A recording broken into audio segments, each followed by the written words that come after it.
Notre thème de ce matin, c'est un père au cœur de mère.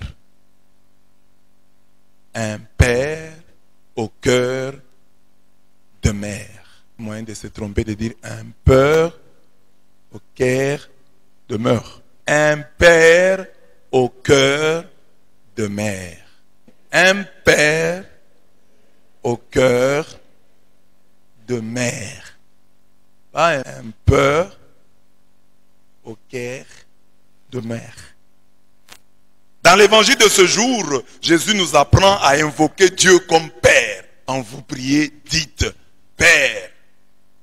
L'évangile nous invite à invoquer Dieu comme Père.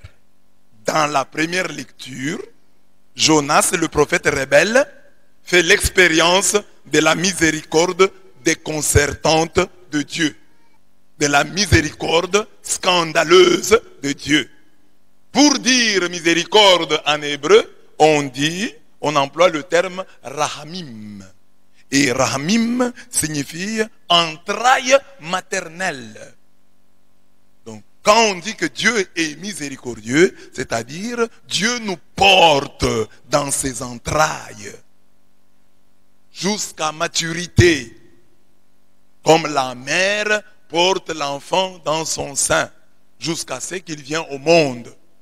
Alors, miséricorde, rahamim, rahamim, entraille maternelle, sein maternel. C'est là que j'ai pris alors. Si Dieu est miséricordieux, donc il a des entrailles maternelles. Il a un sein maternel. Il est donc mère.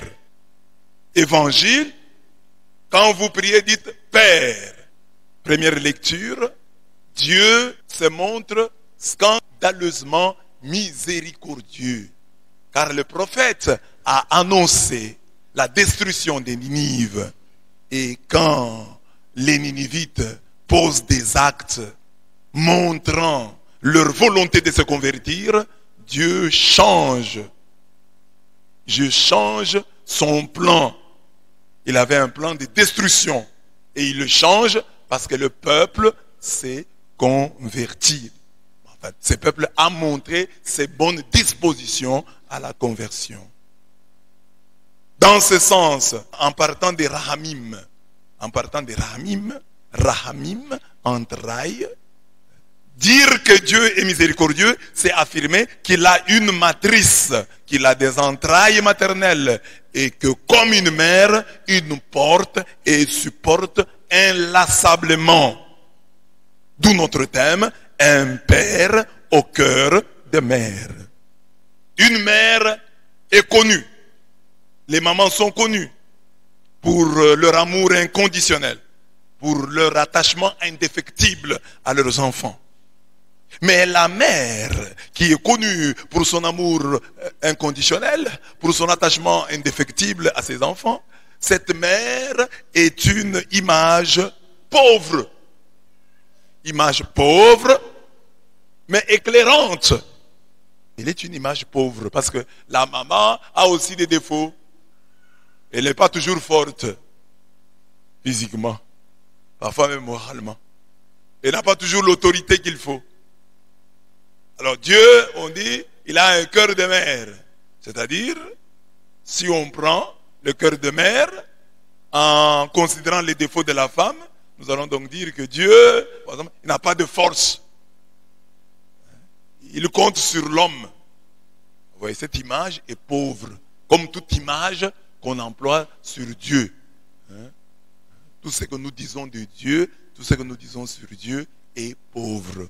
Parce que Dieu est infiniment grand. Nous essayons de dire, nous essayons de parler de lui. Mais aucune image ne le définit. Mais cette image pauvre est éclairante et lumineuse et nous aide à comprendre.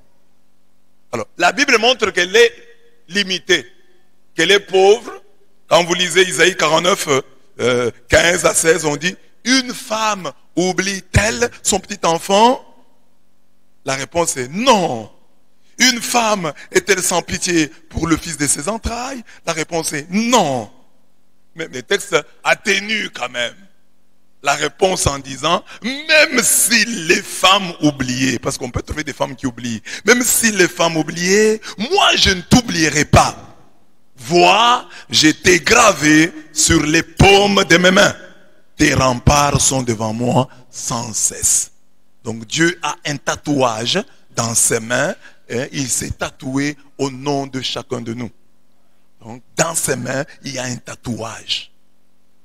J'ai été gravé sur les paumes de mes mains. Et vous voyez le risque du tatouage. Quand vous vous tatouez au nom d'un homme, d'une personne humaine, vous êtes fille. Vous vous tatouez, par exemple, dites, le nom de tel, c'est mon amour, l'amour de ma vie. Vous avez le tatouage sur votre bras, dans votre main. Mais quand vous vous séparez, qu'est-ce que vous faites du tatouage? Oui. Alors Dieu, lui, il est celui-là qui reste fidèle à son tatouage. J'ai été gravé sur les paumes de mes mains, tes remparts sont devant moi sans cesse. Les remparts sont les murs et les murs protègent. Dieu veille sur tes remparts. Dieu veille sur tes murs sans cesse. Il est là, les yeux fixés sur ta clôture. Il dit que personne ne viole la clôture de cette personne. Que personne ne franchisse les murs. Tes remparts sont devant moi sans cesse. Je veille sur le grain. Je veille sur tes remparts. Je veille sur tes murs. Amen. Dis à ton voisin, tes remparts sont devant Dieu sans cesse. Donc lui, il a gravé ton nom dans les paumes de ses mains. Si l'amour d'une mère pour son fils est inconditionnel, celui de Dieu envers nous l'est encore davantage. Sur l'autel de son altérité maternelle, le Seigneur sacrifie son autorité paternelle et sa souveraineté éternelle. C'est le message que nous tirons des deux lectures de ce jour. Donc, sur l'autel de son altérité. Et altérité, ça vient de alter. Alter qui signifie autre. Altérité maternelle. Dieu est maman, mais autrement. Altérité maternelle. Sur cet autel-là, de son être maman autrement. Sur cet autel-là, qu'est-ce qu'il sacrifie? Il sacrifie son autorité paternelle et sa souveraineté éternelle. Dieu est fort, il est puissant. Mais c'est une mère. Il peut nous tuer, nous tous ici, à l'instant. Mais il a un cœur de mère. Une mère différente. Une mère qui a toutes les qualités de nos mamans et qui n'a aucun de leurs défauts. Qui a toutes les qualités de nos mamans au superlatif, mais sans avoir aucun de leurs défauts. C'est pourquoi j'ai dit altérité maternelle. Sur cet autel-là, de son altérité maternelle, il a sacrifié son autorité paternelle et sa souveraineté éternelle. Acclamons ce Père qui a un cœur de mère. Et ce matin, les deux lectures nous le présentent ainsi. Un père qui énerve les prophètes, un père qui énerve les prophètes, un père qui fait des hommes son ombrage et un père qui recherche des fils. Un père qui recherche des fils. Un père qui énerve les prophètes. Nous l'avons suivi hier. Le prophète Jonas arrive à Ninive. Il prêche à contre-cœur. Il ne voulait pas prêcher. Mais Dieu lui a fait mettre tellement la pression. Dieu l'a tellement poursuivi que finalement, à son corps défendant, il va prêcher quand même. Donc ce n'est pas un prophète qui prêche à cœur que veux-tu. Il prêche à contre-cœur, il n'est pas content. Malgré cela, alors qu'il devait prêcher pendant 3 jours, il prêche en un jour et les gens de Ninive se convertissent. Au lieu de s'en réjouir, Jonas se fâche. Il dit, Dieu, moi je savais. C'est pourquoi je ne voulais pas venir. Tu es trop bon. Je savais déjà que tu allais pardonner à ces gens-là. Voilà pourquoi moi je fouillais. Maintenant, tu vois, j'ai fait le travail. J'ai dit à ces gens que Ninive sera détruite. Maintenant, toi, tu viens de dire que tu ne vas plus détruire. Comment les gens vont me trouver? Je préfère mourir. Tue-moi alors que je meurs. Parce que moi, je ne vais pas supporter cette honte. Quand je vais passer ici, on dit, ah, le type là qui avait dit que la ville serait détruite. Elle est détruite maintenant où? En tout cas, prends ma vie. Je n'en peux plus. Alors Dieu, pour le mettre à l'épreuve, comme il faisait chaud, lui offre un arbre qui a de l'ombrage, un ricin. Et il est sous cette ombre, il est content, il est un peu soulagé. Quelques minutes après, un ver vient piquer cet arbre et l'arbre sèche. Et il se fâche. Dieu lui demande, tu es fâché? Il dit, je suis très fâché. Pourquoi? Mais l'arbre me couvrait. Hein? J'avais comme de l'ombrage. Et tu viens le sécher comme ça, et tout d'un coup je me retrouve sans ombrage. Et Dieu lui dit, ah, tu t'es fait de la peine pour cet arbre dont tu ne t'es même pas occupé. Tu ne t'es pas occupé de cet arbre.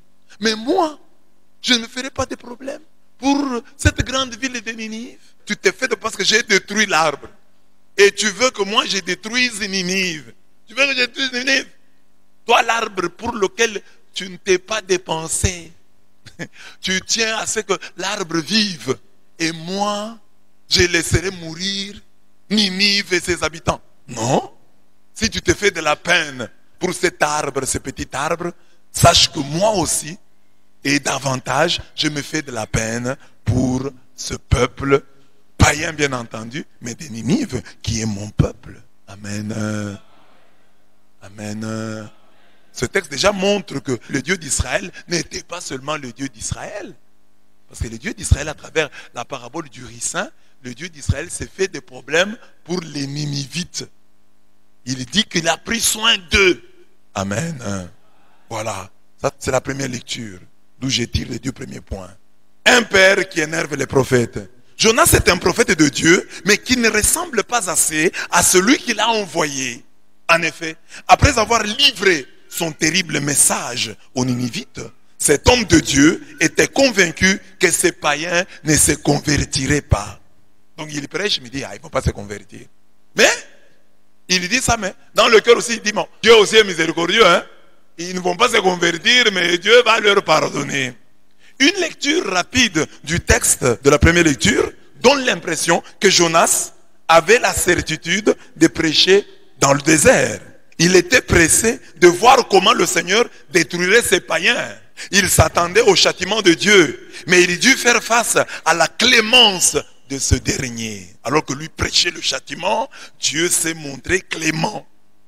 Le Seigneur, voyant les bonnes dispositions des Ninivites, des habitants des Ninives, Dieu voyant ce qu'ils faisaient pour se détourner de leur conduite mauvaise, s'est repenti du mal dont il les avait menacés. Et il ne le réalisa pas. Donc Dieu, voyant ce qu'ils faisaient pour se détourner de leur conduite, qu'est-ce qu'ils faisaient? Ils n'ont pas encore abandonné le vol. Ils n'ont pas encore abandonné à s'injurier. Ils n'ont pas encore abandonné à être hypocrites. Mais quand même, ils jeûnent, ils ne mangent pas, ils ne boivent pas. Le sac et la cendre. Et ça touche Dieu. Ils ne sont pas encore arrivés là où Dieu les attend, mais ils montrent leur bonne disposition. Et ça touche le cœur de Dieu. Et ça pousse Dieu à changer quant à son plan. Dieu dit, je ne veux plus vous détruire. J'ai vu vos bonnes dispositions. C'est ça que Dieu veut, les bonnes dispositions de ton cœur. Il sait que tu es faible, mais aie de bonnes dispositions. Que ton cœur soit bien disposé. Ce pardon spontané de Dieu déplut à Jonas, le prophète des menaces. Jonas, c'est le prophète des menaces. Ce pardon spontané lui déplut. Il le prit mal, il le prit très mal, il se fâcha. La prière qu'il fit ce jour-là nous révèle les vraies raisons de sa rébellion. Pourquoi il avait fui? Lui-même il dit, ah Yahweh, n'est-ce point là ce que je disais lorsque j'étais encore dans mon pays? C'est ce que je disais quand j'étais encore dans mon pays. C'est pourquoi je m'étais d'abord enfui à Tarsis. Je savais en effet que tu es un Dieu de pitié et de tendresse, lent à la colère, riche en grâce et te repentant du mal. Je savais ça. Maintenant, Yahweh, prends donc ma vie, car mieux vaut pour moi mourir que vivre. Jonas 4, 2 à 3. Je savais. Je savais que tu me fais travailler en vain. J'écris, et finalement, toi, tu pardonnes. Je menace, finalement, toi, tu pardonnes. C'est pour ça que je voulais dire, laisse-moi seulement ici, que je fasse le travail que j'ai fait ici, tu m'envoies là-bas, et puis après, tu vas pardonner. Jonas accuse Dieu de manquer d'autorité. Il accuse Dieu de manquer de fermeté. Il accuse Dieu d'être trop bon. Il accuse Dieu d'être laxiste. Trop laxiste. Jonas se sent humilié. Il se sent trahi par Dieu. Dieu, tu m'as trahi. Aussi préfère-t-il mourir que continuer à vivre avec cette honte de voir Dieu ne pas accomplir le message pour lequel le prophète a risqué sa vie. Donc, il a risqué même sa vie. Il a été avalé par un gros poisson. Il a été jeté à la mer. Tout ça, c'est pour que toi, tu viennes pardonner. Jonas sent que le Dieu d'Israël, en pardonnant ses étrangers à ses païens, vient de s'humilier lui-même. Il vient d'humilier son serviteur, ainsi que le peuple qu'il s'est choisi. Seigneur, tu t'es humilié. Parce que j'ai parlé en ton nom, c'est toi qui m'as envoyé. Seigneur, tu m'as humilié, moi qui suis ton prophète, et tu as humilié le peuple dont je suis issu. Parce que les gens vont dire, voilà, le prophète là venu d'Israël, il a menti. Il a raconté des histoires. Jonas se pose la question, quel regard les païens poseront-ils désormais sur le Dieu d'Israël, sur son peuple et sur son prophète? On le voit, ce texte est très profond. Nous sommes en face d'un Dieu qui, au lieu de montrer son autorité, manifeste plutôt son altérité. Au lieu de montrer qu'il est fort, qu'il frappe, il montre qu'il est différent. Là où les gens attendent qu'il puisse frapper, lui se montre différent. Les gens veulent voir sa fermeté, lui il leur présente son altérité. Il dit, je suis différent. Je suis un Dieu 3 fois saint, 3 fois autre, 3 fois différent. C'est-à-dire vraiment différent. Nous disons en français 3 fois différent, mais en hébreu, il n'y a pas de superlatif. Et quand on veut dire quelque chose de superlatif, on répète le même terme 3 fois. Il est kadosh, kadosh, kadosh. C'est-à-dire, il est très redoutable. Et il est très à part. Kadosh, c'est-à-dire redoutable. Qui n'est pas comme nous. Qui se distingue de nous. Dont l'altérité est vraiment profonde. Qui est autre. Qui est tout autre.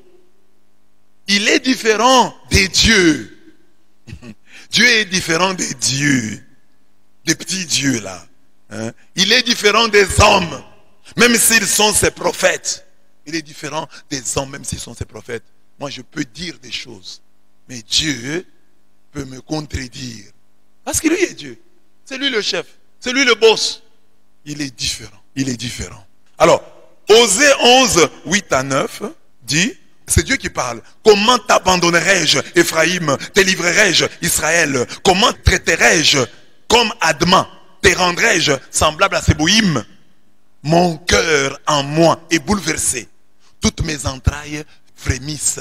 Rahamim, mes entrailles. Dieu se présente comme une femme. Elle a des entrailles. Il dit, ma matrice frémit.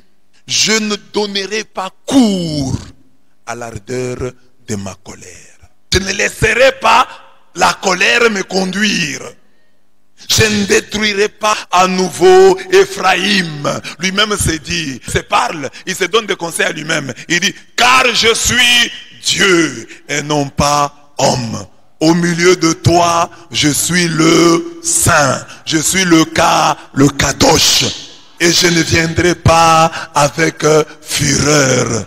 Je ne ferai pas comme les hommes. Je suis Dieu. Je suis Dieu et non pas homme. C'est lui-même, il se donne des conseils à lui-même. Il dit, non, moi je ne suis pas un homme, hein. Moi je suis Dieu. Je veux me comporter comme Dieu. Alors, au milieu de toi, je suis l'eau saint. C'est-à-dire l'eau différent. Celui qui est à part. Celui qui est à part. Celui qui ne fait pas les choses comme les hommes. Celui qui ne fait pas les choses comme les dieux. Je ne viendrai pas avec fureur. Je ne viendrai pas pour te frapper. Amen. Osée 11, 8 à 9. Ces dieux différents déconcertent les prophètes. Car en général, le prophète annonce le malheur. Le travail du prophète, c'est annoncer les malheurs. Quand un prophète annonce le bonheur, Il est crédible lorsque ce bonheur annoncé se réalise. Mais en principe général, le prophète, c'est lui qui annonce les malheurs. C'est ce que d'ailleurs Jérémie dit à Ananie, le faux prophète, dans l'altercation qui les a opposés. Qu'est-ce qu'il dit à Ananie, le faux prophète? Il dit, les prophètes qui nous ont précédés, toi et moi, depuis bien longtemps, ont prophétisé pour beaucoup de pays et pour des royaumes considérables. Ils ont prophétisé quoi? La guerre. Ils ont prophétisé quoi? Le malheur. Ils ont prophétisé quoi? La peste. C'est ça les prophètes. Eux, ils prophétisent seulement le malheur, la guerre, la peste. Alors il ajoute, le prophète qui prophétise la paix, c'est quand s'accomplit sa parole qu'on le reconnaît pour un authentique envoyé de Yahweh. Jérémie 28, 8 à 9. Un prophète qui annonce les malheurs, normal, c'est comme ça. Un prophète qui annonce la guerre, c'est tout à fait normal. C'est ça le travail des prophètes. Ils annoncent le malheur, la guerre, la peste. Ça c'est Jérémie. Alors Jérémie dit, mais maintenant le prophète qui annonce la paix, c'est quand sa paix là se réalise qu'on dit que c'est un vrai prophète. Mais regardez l'idée que vous avez du prophète. Vous avez l'idée du prophète, c'est lui un diseur de bonne aventure. C'est un prophète, c'est quelqu'un qui doit vous dire, vous irez de l'avant, vous allez réagir dans votre vie, je suis en train de voir ceci. Mais ici, Jérémie dit non. Le prophète, c'est quelqu'un de dur, c'est quelqu'un de terrible, c'est quelqu'un qu'on craint. Alors, Jonas a cette image du prophète. Il a annoncé le malheur. Le malheur doit arriver. Maintenant, le malheur n'arrive pas. Or, on a dit, c'est le prophète qui annonce la paix, qui doit prouver, parce que celui qui annonce le malheur n'a pas de problème. Il annonce le malheur arrive. Mais celui qui annonce la paix, c'est celui qui a des problèmes. Parce qu'il sort de l'ordinaire. L'ordinaire des prophètes, c'est annoncer le malheur. Un prophète qui annonce le bonheur, c'est quand ce bonheur se réalise, qu'on le trouve bon, qu'on le trouve vrai. Selon ce schéma, le faux prophète est celui qui annonce sans succès les bonnes choses. Le faux prophète annonce sans succès les bonnes choses. Il dit, vous allez vous marier, vous ne vous mariez pas. Vous allez acheter des maisons, vous n'achetez pas des maisons. Vous irez de l'avant, vous n'allez pas de l'avant. C'est un faux. Mais Jonas est quant à lui un vrai prophète qui a annoncé sans succès la destruction de Ninive. C'est pour ça que ça l'énerve. Mais moi j'ai annoncé, c'est toi qui m'as envoyé. Je ne suis pas un menteur. Je ne voulais même pas venir. Tu m'as forcé à venir ici. J'annonce les malheurs et après tu pardonnes. Tu me veux quoi? Même s'il prétend connaître la miséricorde de Dieu, parce qu'il dit que tu es miséricordieux. Jonas est déconcerté par cette dernière, car elle dément Isaïe 44, 26, qui affirme que Dieu confirme la parole de son serviteur et fait réussir les desseins de ses envoyés. Mais moi j'ai parlé, confirme ma parole, non? J'ai dit que Ninive sera détruite. Détruis Ninive. Jonas veut que Dieu sacrifie. Lui, il veut que Dieu puisse sacrifier sa miséricorde infinie sur l'autel de la vérité prophétique. Comme moi, le prophète, j'ai dit, Seigneur, cesse d'être miséricordieux, frappe ces gens. J'ai déjà dit, confirme ma parole. J'ai déjà dit, Dieu dit non, non, non. Prophète, je te sacrifie. Je sacrifie ta vérité. Je suis miséricordieux. Avant d'être moi-même un Dieu prophétique, ou le Dieu des prophètes, je suis d'abord le Dieu miséricordieux. S'il faut choisir entre miséricorde et vérité prophétique, je vais choisir miséricorde. Acclamons ce Dieu-là.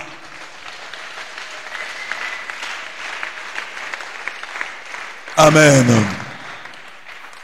Dieu refuse de satisfaire à ce caprice prophétique pour nous dire que ce qui est arrivé à Jonas nous arrive aussi. Comme prophète, nous voulons que Dieu rende le mal pour le mal. Nous voulons que Dieu punisse les méchants, surtout celui à qui nous avons prêché sans succès la parole. Le livre de Jonas est un appel à la conversion, lancé à tous les prophètes, à tous les hommes de Dieu. Donc les hommes de Dieu sont invités à travers les livres de Jonas à se convertir. Vous qui prêchez la conversion, convertissez-vous. Ah bon? Vous qui prêchez la conversion, convertissez-vous. Sachez que Dieu est miséricordieux et que Dieu peut refuser, rejeter la parole prophétique qu'il a mise en vos bouches pour suivre sa miséricorde est infinie. Intériorisez cela. Prophète, vous servez un Dieu miséricordieusement déconcertant. Un Dieu scandaleusement miséricordieux. Ne vous accrochez pas trop à vos prophéties de malheur. Dieu peut les déjouer. Dieu peut les décanter. Dieu peut les désamorcer. Dieu les sacrifie souvent sur l'autel de son infinie miséricorde. Prophète de Dieu, ne transformez pas le malheur que Dieu vous demande d'annoncer en vœu de vos cœurs. Dieu vous demande d'annoncer un malheur, mais ne faites pas de ce malheur votre souhait. Le malheur que vous annoncez ne soit pas quelque chose qui réjouit votre cœur. Dieu vous charge d'annoncer le malheur. Si vous devez annoncer le malheur, annoncez-le en pleurant. Parce que c'est dur.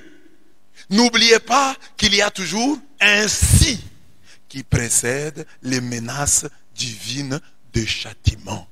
Ne vous convertissez pas, vous allez périr. Bien, si. Donc si les gens se convertissent, Dieu ne va plus les frapper. Et les gens se sont convertis, Dieu ne les frappera pas, prophète, acceptez-le. Même si les gens qui se convertissent ne viendront pas tous vous faire le rapport de leur conversion. Prophète, ne vous énervez donc pas, car c'est vous qui êtes les serviteurs de Dieu et non l'inverse. C'est vous qui êtes les serviteurs de Dieu. Dieu n'est pas votre esclave. Servez Dieu, ne vous servez pas de lui pour assouvir votre méchanceté. Ne vous comportez pas comme le fils aîné de la parabole du père prodigue. Écoutez le Père miséricordieux qui dit à chacun de vous: toi mon enfant, tu es toujours avec moi et tout ce qui est à moi est à toi. Mais il fallait bien festoyer et se réjouir puisque ton frère, que voilà, était mort et il est revenu à la vie. Il était perdu et il est retrouvé. Luc 15, 31-32. Un prophète, un vrai, a pour Dieu un cœur d'enfant. Il a pour les autres un cœur de mère. Et il a pour lui-même un cœur de juge.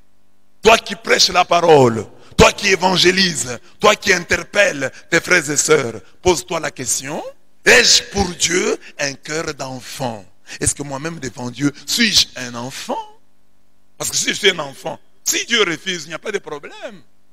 L'enfant ne s'accroche pas à ses décisions. L'enfant peut dire ça, mais c'est que papa va dire, il va suivre. Il peut suivre en pleurant, mais il va accepter, finalement. Un cœur d'enfant devant Dieu, pour Dieu un cœur d'enfant, pour les autres un cœur de mère, et pour soi-même un cœur de juge. Mais qu'est-ce qui arrive souvent? Nous avons pour les autres un cœur de juge, et pour nous-mêmes un cœur de mère. Nous comprenons facilement nos erreurs, mais nous ne comprenons pas les erreurs des autres. Il y a beaucoup d'hommes de Dieu qui sont en fait des méchants prêchant la parole. Est-ce que votre cœur saigne-t-il devant la souffrance de l'homme? Qu'est-ce que vous sentez lorsqu'on vous raconte que tel pécheur est mort finalement? Vous vous réjouissez ou cela vous fait mal? Vous vous réjouissez ou vous regrettez encore? Quelqu'un qui vous a combattu, il meurt. Est-ce que vous allez pleurer ou vous allez vous réjouir? C'est ça. Veillons sur notre cœur. Il nous joue souvent des sales tours. Nous pouvons penser servir Dieu alors que nous sommes en dehors, loin de sa volonté. Est-ce que ton cœur est-il bon? Est-ce que ton cœur est-il encore bon? Jonas se fâche car Dieu refuse de frapper un peuple qui s'est converti. Nous avons des prophètes qui pleurent pour notre conversion. Honorons-les. Honorons-les. On dit non, voilà, nous allons nous convertir, donc les prophètes que nous avons sont des Jonas. Non, non. Jonas, lui, les gens se convertissent, se fâchent. Mais il y a des prophètes qui n'attendent que ça. Si vous vous convertissez, ils vont sauter, ils vont jubiler. Ils n'attendent que ça. Votre conversion. Quand ils voient un petit rien là, un petit signe, ils sont contents. Ah, ils se sont convertis, ils ont changé. Gloire à Dieu. Alors, si tu rencontres dans ta vie un prophète, un homme de Dieu, tu vois bien qu'il veut que tu changes. Ah bon? Il faut l'aimer, il faut l'honorer. Ce sont de tels serviteurs dont parle la Bible en ces termes. 1 Thessaloniciens 5, 12 à 13. Nous vous demandons, frères, d'avoir de la considération pour ceux qui se donnent de la peine au milieu de vous, qui sont à votre tête dans le Seigneur et qui vous reprennent, qui vous corrigent. Ayez de la considération pour eux. Estimez-les avec une extrême charité en raison de leur travail. Ne les estimez pas en raison de leur beauté, en raison de leur intelligence, mais estimez-les en raison de leur travail. Quel est le travail de mon pasteur? Il veut que nous puissions nous convertir. Il veut que nous puissions changer. Alors je me réjouis. Jonas, lui, était fâché. Quand les gens se sont convertis, il s'est fâché. Ils se convertissent. Dieu ne va plus les frapper. Mais tu prêchais quoi? Tu prêchais quoi? C'est parce qu'il avait enlevé les si de sa prédication. Il dit, encore 40 jours et Ninive sera détruite. Il devait dire, si vous ne vous convertissez pas, dans 40 jours, Ninive sera détruite. Mais il a dit seulement, encore 40 jours, Ninive sera détruite. C'est-à-dire, autrement dit, que vous vous convertissiez ou pas, Ninive sera détruite. C'est déjà trop tard. Il ne faut jamais prêcher comme s'il était déjà trop tard. Tant que Jésus n'est pas encore revenu, il y a encore de l'espoir. Si vous vous convertissez, si vous changez de position, Dieu changera votre situation. Amen. Tant qu'il y a de la vie, il y a de l'espoir. Comme nous vivons encore, c'est qu'il y a de l'espoir.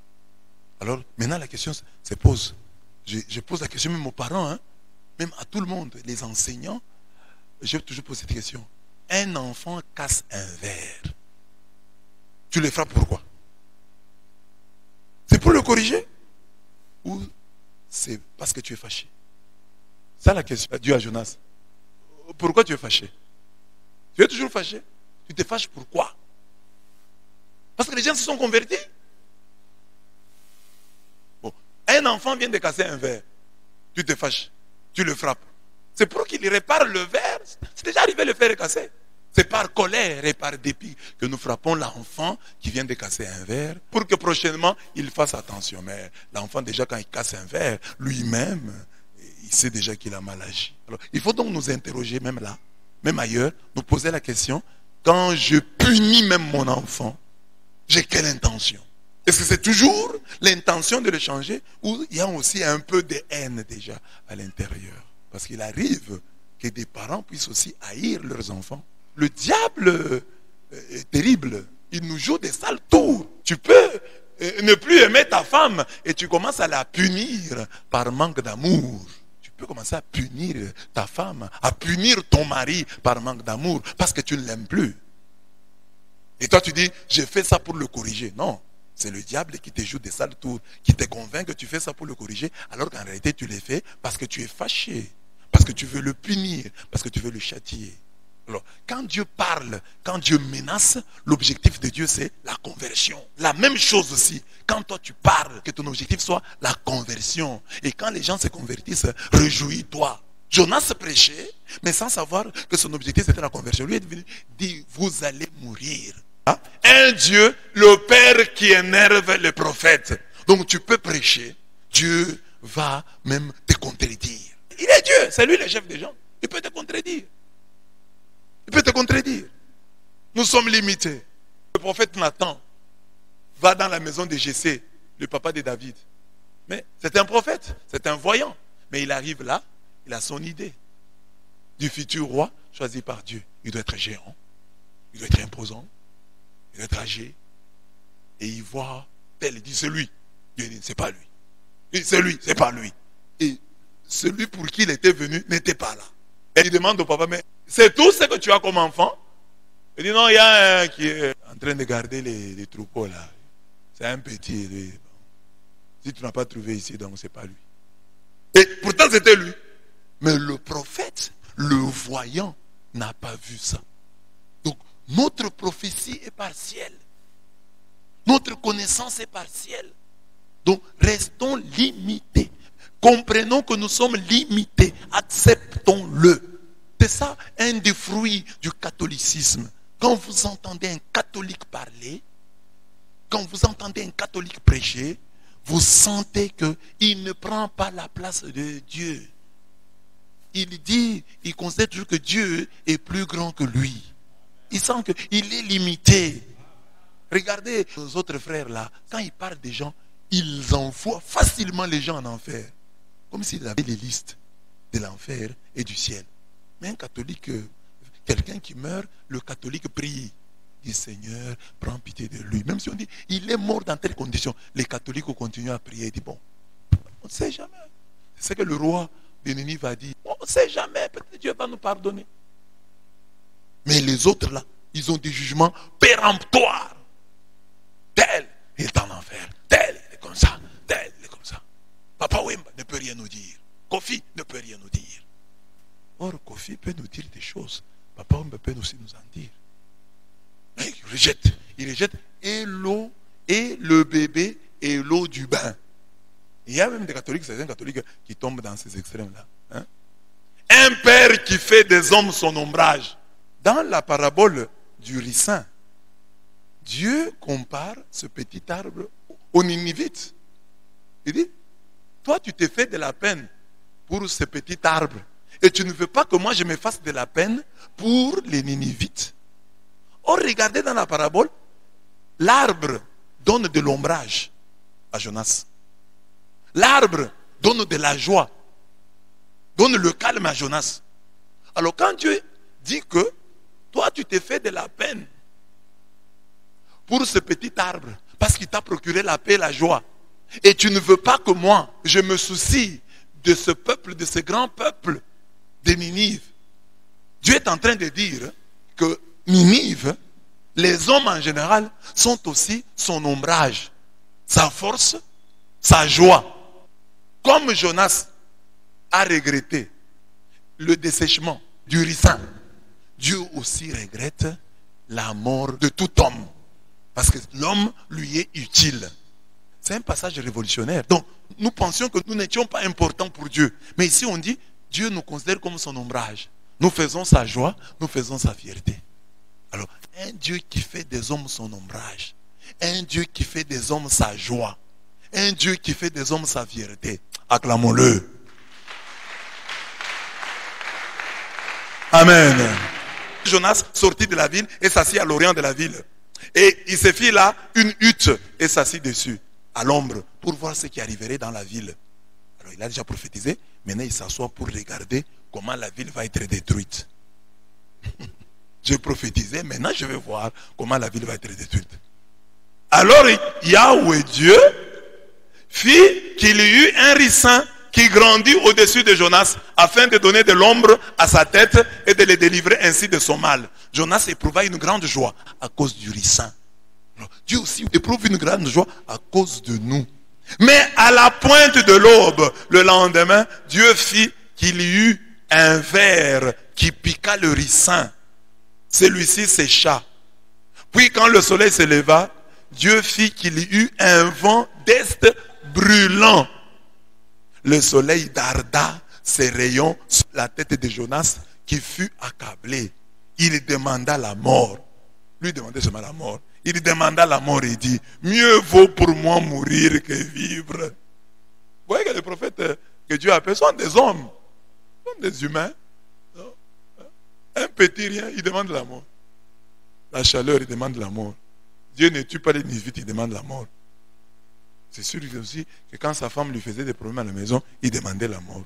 Mieux vaut mourir plutôt que de vivre avec une telle femme. Dieu dit à Jonas, as-tu raison de te fâcher pour ce ricin? C'est une bonne question, hein? Un bon thème. As-tu raison de te fâcher pour ce ricin? As-tu raison de te fâcher?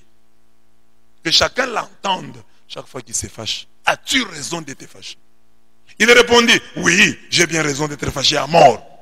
Yahweh est parti. Toi, tu as de la peine pour ce ricin qui ne t'a coûté aucun travail et que tu n'as pas fait grandir, qui a poussé en une nuit et en une nuit a péri. Et moi, je ne serai pas en peine pour Ninive, la grande ville, où il y a plus de 120 000 êtres humains qui ne distinguent pas leur droite de leur gauche. Des gens qui ne savent pas la gauche c'est où, la droite. Donc des gens sans discernement. Je ne vais pas me faire de problème pour eux. Il ajoute même, hein, ainsi qu'une foule d'animaux. Donc dans cette ville-là, il y a même des animaux. Tu te soucies de l'arbre.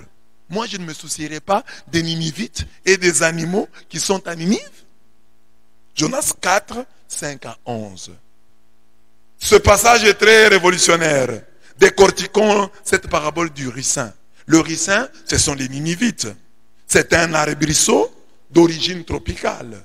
Il donne de l'huile, mais aussi la ricine, qui est un poison. Un arbre comme ça, qui donne et l'huile et le poison. C'est ça l'homme. Capable du pire, capable du meilleur et du pire. Tout homme est capable du meilleur et du pire. Dis à ton voisin, tu es capable du meilleur et du pire. Ça c'est profond. Que nous sommes le ricin. Nous avons de l'huile. Et nous avons aussi de la ricine, qui est un poison. Le ricin était considéré comme une plante magique, associée à la magie noire. Jonas représente Dieu dans la parabole. Il trouve sa joie en toutes ses créatures. Jonas est aussi content du ricin. Le ver qui vient piquer le ricin, c'est le diable avec ses démons. Une fois piqué par Satan, nous séchons, nous ressemblons au sel affadi. Matthieu 5, 13. Nous sommes donc le ricin du Seigneur. Un arbrisseau portant huile et poison, capable du meilleur et du pire. C'est dès avant la fondation du monde que le Seigneur pense et s'occupe de nous. Il nous a fait grandir et nous lui avons coûté très cher à Golgotha. Nous savons que Dieu est notre ombrage. Dieu, lui, est notre ombrage. Ça, nous le savions. Psaume 121, 7.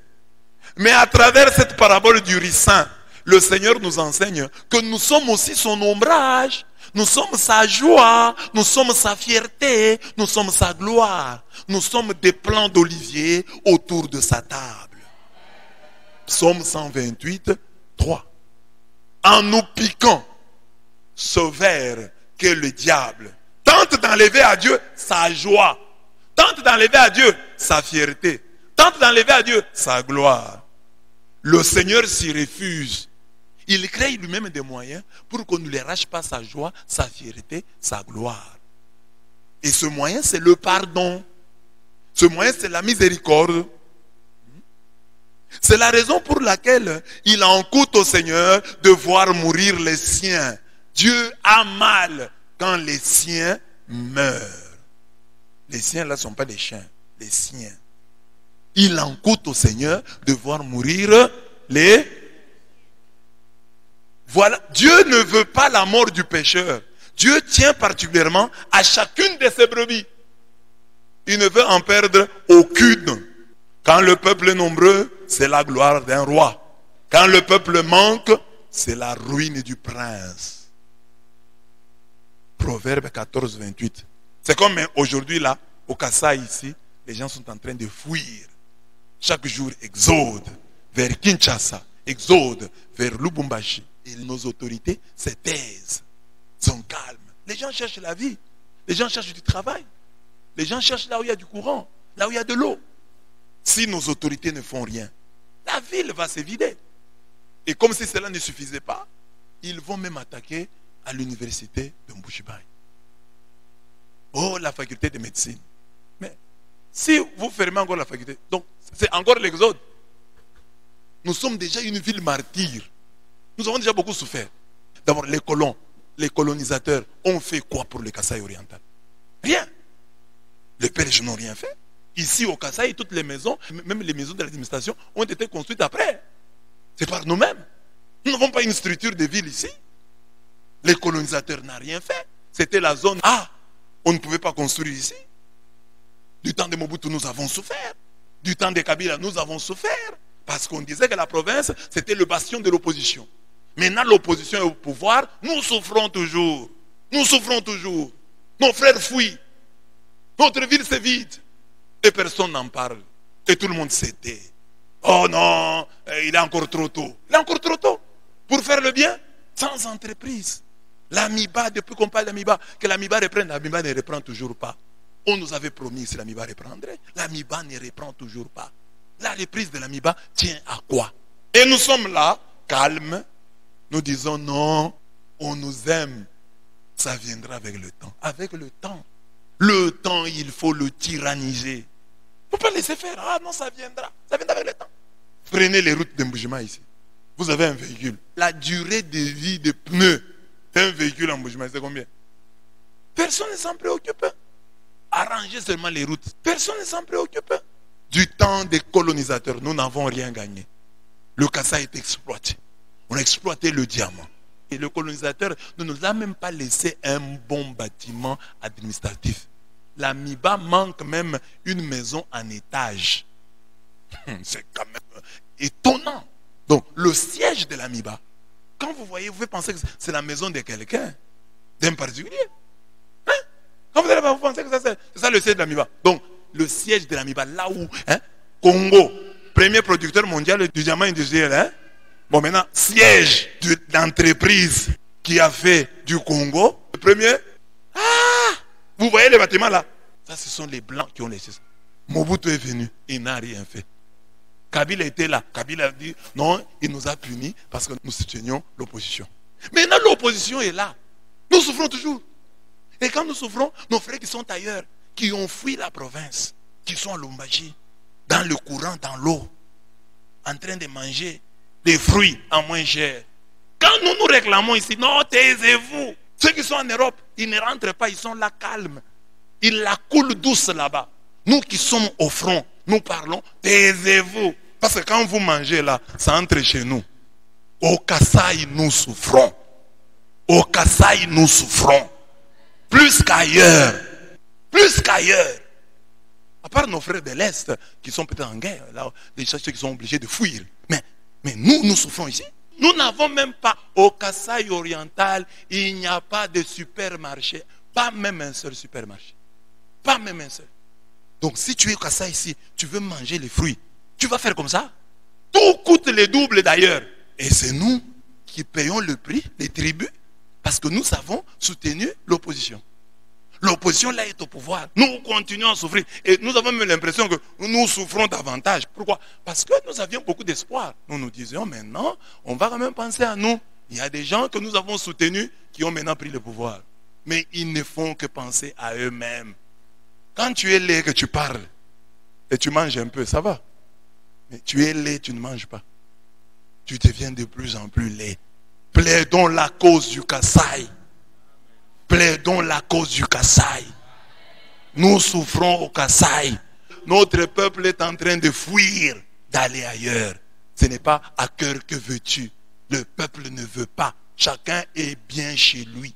Si le peuple est en train de partir, c'est parce que ça ne marche pas. Ça ne marche pas ici. Et vous qui avez fui, si vous voulez défendre ce que vous défendez là, rentrez. Qu'on se batte ensemble, qu'on meurt ensemble. Vous êtes là, vous la coulez douce et vous nous dites à nous de ne pas réclamer. Nous réclamerons. Rentrez. Comme ça on souffre ensemble. Nous avons élu pour réouvrir l'Amiba et non pour fermer la faculté de médecine. On attend que vous puissiez ouvrir, vous venez fermer. C'est ça, Warrior. Warrior sur notre corps. Quand le peuple est nombreux, c'est la gloire d'un roi. Quand le peuple manque, c'est la ruine du prince. Proverbe 14, 28. Sachant cela, le prophète devrait ressembler à Moïse, dégoûté contre l'idolâtrie du veau d'or. Le Seigneur lui dit, je vais détruire ce peuple. Moïse va prier, non, ne le détruis pas. Dieu lui dit, je vois que ce peuple est un peuple au cou raide. Maintenant laisse-moi, ma colère va s'enflammer contre eux et je les consumerai. Et je ferai de toi une grande nation. Moïse implora l'Éternel, son Dieu, et dit, pourquoi, ô Éternel, ta colère s'enflammerait-elle contre ton peuple que tu as fait sortir du pays d'Égypte par une grande puissance et par une main forte? Pourquoi les Égyptiens, diraient-ils, c'est pour leur malheur qu'il les a fait sortir, c'est pour les tuer dans les montagnes et pour les exterminer de dessus la terre? Reviens de l'ardeur de ta colère et répands-toi du mal que tu veux faire à ton peuple. Souviens-toi d'Abraham, d'Isaac et d'Israël, tes serviteurs auxquels tu as dit, en jurant par toi-même, je multiplierai votre postérité comme les étoiles du ciel. Je donnerai à vos descendants tout ce pays dont j'ai parlé et ils le posséderont à jamais. Et l'Éternel s'est repenti du mal qu'il avait déclaré vouloir faire à son peuple. Donc, Exode 32, 9 à 14. Le peuple a adoré le veau d'or. Dieu décide de détruire le peuple et de rester avec Moïse. Au lieu que Moïse se réjouisse et dit merci Seigneur, comme tu acceptes de rester avec moi, tue ce peuple. Il a exagéré. Moïse dit non, non, ne tue pas ce peuple. Moïse s'est tenu à la brèche pour défendre le peuple. Ne le tue pas. Les Égyptiens vont se moquer de nous. Ils vont se moquer de toi. Moïse, l'intercesseur. Moïse savait qu'entre le marteau et l'enclume, il ne faut pas mettre le doigt. C'est-à-dire, quand Dieu est en conflit avec son peuple, ne mets pas le doigt. Tu vas recevoir des coups. Quand Dieu a des problèmes avec son peuple, laisse que Dieu lui-même résolve. C'est comme les problèmes de mariage. Tu peux voir un homme et une femme en train de se battre. Toi, tu viens là pour les séparer et la femme se fâche contre toi. Tu viens nous séparer pourquoi? Est-ce que c'est ton problème? Laisse qu'on me frappe. Tu ne sais pas les avantages qui viennent après. Moïse savait qu'entre le marteau et l'enclume, il ne faut pas mettre le doigt. Jonas et tous les prophètes devraient le savoir. Chez Dieu, les linges sales finissent par se laver en famille. Chez Dieu, les linges sales finissent par se laver en famille. Quand tu vois un homme pécher, ne le juge pas trop vite. Ne le condamne pas trop vite. Tu ne sais pas à quel moment il va se réconcilier avec son Dieu. À quel moment Dieu va se réconcilier avec lui. Tais-toi. C'est son affaire avec Dieu. Tout ce que tu peux faire, c'est intercéder. Comme Moïse. Pardonne papa. Pardonne Seigneur. Mais entrer et dire, oh cet homme comme il a fait comme ça, il va échouer dans la vie. Il n'aura pas ceci, il n'aura pas cela. Et Dieu nous confond chaque jour. Nous rencontrons parfois des pécheurs, mais qui ont une vie plus belle que la nôtre. Nous trouvons des femmes qui n'ont pas toujours eu une bonne vie, certificat de bonne vie et mœurs, mais qui trouvent des bons mariages. C'est Dieu nous contredisant, parce que nous ne savons pas, au-delà du scandale, c'est qu'un homme dit à Dieu, dans le silence, dans l'intimité de son cœur, de sa chambre. Nul ne le sait. Toi tu vois le dehors. Il a péché. Il a fait ceci, tu le condamnes. David a pris la femme d'autrui. David a tué le mari d'autrui. Mais après ce crime-là, David a écrit 100 psaumes. Nous avons du premier psaume au 50e. À partir du 51e, c'est le miséréré. David demande pardon. 100 psaumes vont suivre après. Il a donc doublé le nombre de psaumes après son péché. C'est une image juste pour dire, voilà, il y a des gens qui, après avoir péché, aiguisent encore davantage leur amour pour Dieu. C'est Paul qui, après avoir tué l'Église, devient le grand apôtre de Jésus-Christ. Tu ne sais pas ce que Dieu peut faire de mon péché. Tu ne sais pas ce que Dieu peut faire de ma chute. Tais-toi. Ça concerne moi et mon Dieu. Ça ne te concerne pas. Occupe-toi de tes oignons. Père à la recherche des fils. Quand vous priez, dites Père. Quand vous priez, dites Père. Un des lieux où nous rencontrons ce Père qui a un cœur de mère, c'est le Pater Noster. C'est le Notre Père.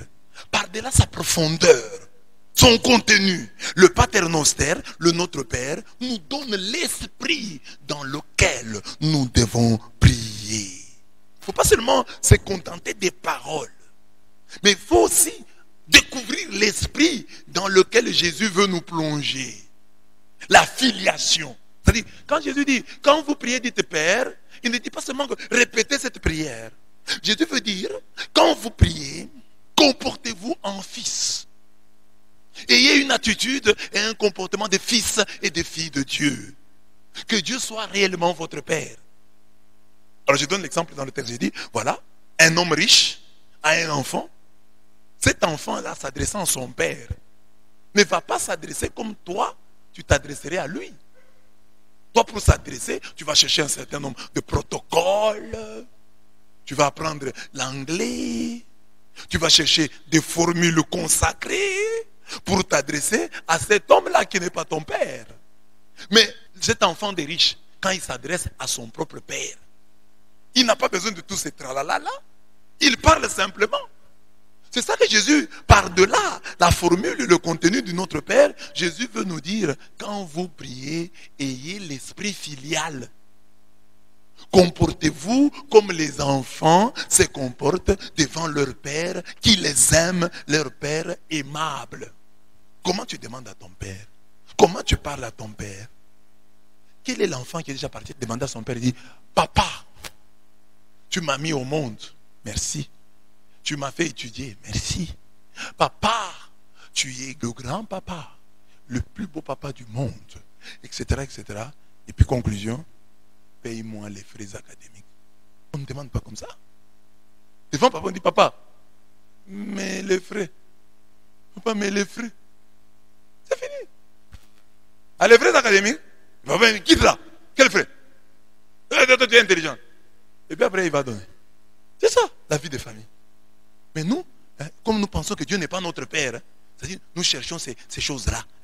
Tu vas quelque part, tu entends quelqu'un prier, tu copies. C'est comme ça que je veux commencer à prier aussi. Tu ne sais pas pourquoi lui prier comme ça, tu dis, je vais aussi faire ça. Non, les prières des autres peuvent nous aider. Mais si nous pensons que l'efficacité de la prière est liée aux paroles d'emprunt, ça devient de la magie. Non, c'est-à-dire, Jésus veut nous dire, ayez un esprit filial. Voyez Dieu plus que vos papas. C'est ça que Dieu veut. Quand vous priez, ne priez pas comme des esclaves. Le Saint-Esprit en vous crie Abba, vous donne l'esprit de filiation. Et regardez, les prières que vous faites, comme fils et filles de Dieu, sont des prières efficaces. Sont des prières efficaces. Les prières que vous faites comme esclaves ne sont pas efficaces. Regardez toutes les prières que vous avez faites étant détachés. Vous êtes détachés, vous faites une prière. Généralement, Dieu l'exauce. Parce que vous ne priez pas sous la pression. Vous n'êtes pas un esclave. Si vous pensez que vous êtes sous pression, il faut vous marier. Vous allez prier autrement. Seigneur, j'ai maintenant 33 ans, papa. Je n'ai pas le mariage. Jésus, je n'ai pas le mariage. Je n'ai pas le mariage. Mariage, mariage, Jésus, je n'ai pas. C'est pourquoi tu n'es pas exaucé. Prie calmement. Sois calme. Papa, je te fais confiance. Le mariage ici, tu donnes à tout le monde ici. Je ne peux pas décider déjà, je vais te donner. Toi, tu ne vas pas me donner à moi. Tu vas me donner le mariage. D'ailleurs, je ne prie même plus pour le mariage maintenant. J'abandonne. Donne-moi seulement. Père, je te rends grâce de ce que tu m'as déjà exaucé. Je sais que tu m'exauces toujours. Mais si j'ai prié, c'est pour que ces gens puissent croire que ce que je fais, je ne le fais pas de moi-même. Vous voyez? Donc, c'est ça, filial. Il a une telle confiance, on sent qu'il est détaché. Il ne vient pas là. Oh, papa, papa, papa. Oh, Lazare, Lazare, mon frère. Ah, papa, non, c'est pas possible. Non, regarde ta prière. Est-ce que c'est une prière filiale? Nous faisons souvent le notre Père, notre Père, notre Père. Est-ce qu'à force de faire le notre Père, notre avons-nous reçu l'esprit d'adoption qui nous fait crier Abba Père? Avons-nous intériorisé notre filiation divine? Écoutez ce que dit Paul. En effet, tout ce qu'anime l'Esprit de Dieu sont fils de Dieu. Aussi bien n'avez-vous pas reçu un esprit d'esclave pour retomber dans la peur. Les apôtres de Jésus, dans la barque, ils ont commencé à crier, Seigneur, nous périssons, et cela ne te fait rien. C'est une prière. Mais Jésus, quand il s'est levé, il ne les a pas félicités, il les a condamnés. Parce qu'ils avaient manqué de foi. En fait, la prière filiale, c'est la prière de foi. Parce que Jésus n'a jamais dit à personne, ta prière t'a sauvé, mais il a dit à tous, ta foi t'a sauvé. Quand tu as la foi, tu peux même ne pas prier. Tu as la foi. C'est pourquoi celui qui a la foi, la prière filiale devient action de grâce, adoration, intercession, reconnaissance, remerciement. C'est ça la prière. La prière est apaisée, calme, confiante, joyeuse. Vous voyez, notre Père dit, donne-nous notre pain de ce jour. C'est-à-dire, bon, ta fuite n'est pas à craindre. Nous serons toujours avec toi. Donne-nous aujourd'hui, demain on viendra encore. Parce que tu ne fuiras pas, tu ne nous abandonneras pas. Donc, on dit, nous n'avons pas reçu un esprit d'esclave pour retomber dans la peur. Vous avez reçu un esprit de fils adoptif qui nous fait crier Abba Père. L'esprit en personne s'est joint à notre esprit pour attester que nous sommes enfants de Dieu. Enfants et donc héritiers. Héritiers de Dieu et co-héritiers du Christ. Puisque nous souffrons avec lui pour être glorifiés avec lui. Romains 8, 14 à 17. C'est lui qui n'est pas fils, pris comme un débiteur. Le fils, c'est que le Père a effacé l'acte dont les ordonnances nous condamnaient et qui subsistait contre nous. Il l'a détruit en le clouant à la croix. Quand tu as des dettes, tu vois comment tu demandes. Tu me dois $1000, tu me dois $10 000, mais tu as un problème. Comment tu vas venir demander? Tu as ma dette déjà de $10 000, tu n'as pas encore payé. Et tu as besoin de $100. Tu fais comment? Il faut venir avec beaucoup de protocoles. Hein? Alors c'est ça.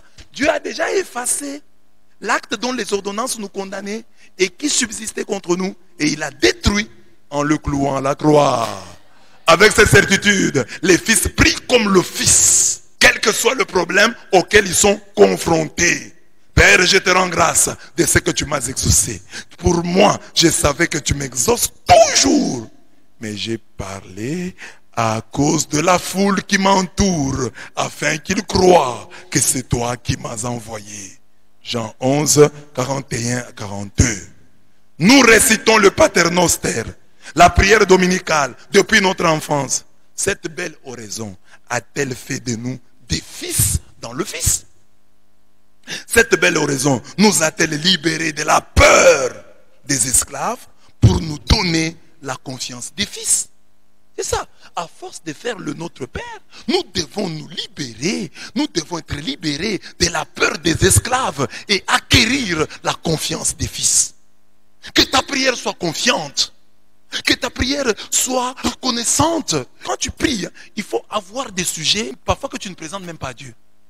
Tu dis, Seigneur, pour ça, je te fais confiance. Je vais me battre pour ça. Et tu verras. Quand tu as des alliances fortes comme ça, Dieu te bénit. Mais Dieu, qui sonde les reins et les cœurs, peut négliger tes paroles et suivre ce qu'il y a dans ton cœur. Il peut dire, tu as mal prié, mais je vois ce qu'il y a au fond de ton cœur. Parce que moi, je suis miséricordieux. Alors, donc, ce n'est pas un problème de formule. Oh, j'ai trouvé une bonne formule. Oh Seigneur, la Bible dit, nous te bénissons de toutes les fibres de notre cœur. Moi, si je commence à mettre ça, comme ça, Dieu va me répondre. Il ne te répondra pas. Même si tu as des mauvaises phrases. Mais ayez un cœur. Cette femme qui avait des écoulements de sang, elle avait quelle phrase? Si je touche son vêtement, je serai guéri. C'est tout. Elle n'a pas une prière. Oh Jésus, médecin des médecins. Jésus, docteur en médecine humaine, mais même vétérinaire. Jésus, je suis devant toi. Oh Père de cieux. Ah Jésus-Christ, Père de cieux. Que Dieu nous aide à apprendre à prier. Et prier, c'est une école, mes bien-aimés. C'est chaque jour qu'on apprend à prier. Tu sais quoi, tu fais faire l'expérience. Quand on te dit, on te propose quelque chose, essaye d'abord. Comme je t'ai dit là, pour le parler en langue. Essaye d'abord. Et je vous ai déjà dit ici, il y a des prières qu'on fait debout. Vous voyez les prières que tu fais souvent debout là. Fais-les à genoux. Il y a des prières que tu fais. Parfois refuse de faire. Dis à Dieu, papa, pour mon mariage, j'ai beaucoup prié. Je ne prie plus. Je ne prie plus. Occupe-toi de ces dossiers-là. Moi, je prierai pour mon mariage. J'ai beaucoup prié pour ça. Je laisse. Je vais commencer à t'adorer. Je vais t'adorer. Il y a des gens qui viennent à la prière là, qui disent, Seigneur, le travail. Et Dieu lui donne. Mais toi qui as des formules, Seigneur, j'ai terminé à l'université de Chikama. Oh Dieu de gloire, c'est dans un moment très difficile. Mon père a payé le Minerval. On a vraiment souffert, papa. Ah, papa, on a souffert. Hein? Alors après, j'ai terminé, papa, finalement, j'ai terminé. On a attendu le diplôme. Le diplôme est venu en retard, papa. Maintenant, le diplôme est là. Où est le travail? Ah, papa, tu informes Dieu. Il ignore ce dossier-là.